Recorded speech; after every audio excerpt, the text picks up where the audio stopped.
இந்த பழனி முருகனை மாத்திரம் ஆண்டி வேஷத்துலயும் பாப்பாங்க.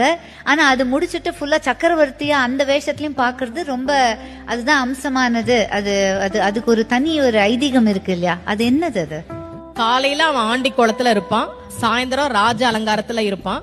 காலையில நீங்க வாழ்க்கையில எதுவுமே இல்லாம அவன் முன்னாடி போய் நின்னாலும் அன்றைக்கு மாலைக்குள்ளேயே உங்கள் வாழ்க்கையில் அவன் ஒரு மிகப்பெரிய மாற்றத்தை நிகழ்த்தி காட்டுவான் அப்படின்றதா ராஜ அலங்காரம்.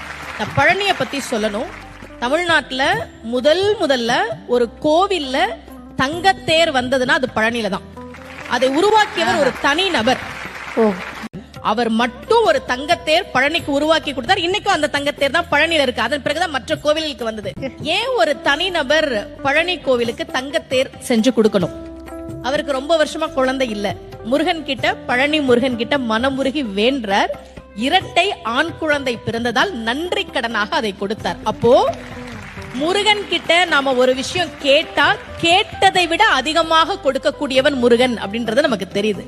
2 கையால நாம அவனை கும்பிட்டா அவனுடைய 12 கரங்களால் நமக்கு அவன் அருளை தரக்கூடியவன்.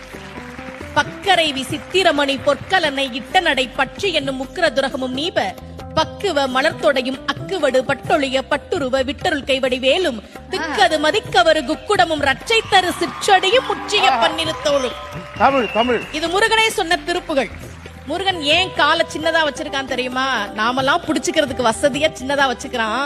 அந்த சின்ன காலை நம்ம புடிச்சுக்கிட்டா பெரிய கையால இந்தா வச்சுக்கோ என்று கொடுக்கக்கூடியவன் தான் முருக பெருமான்.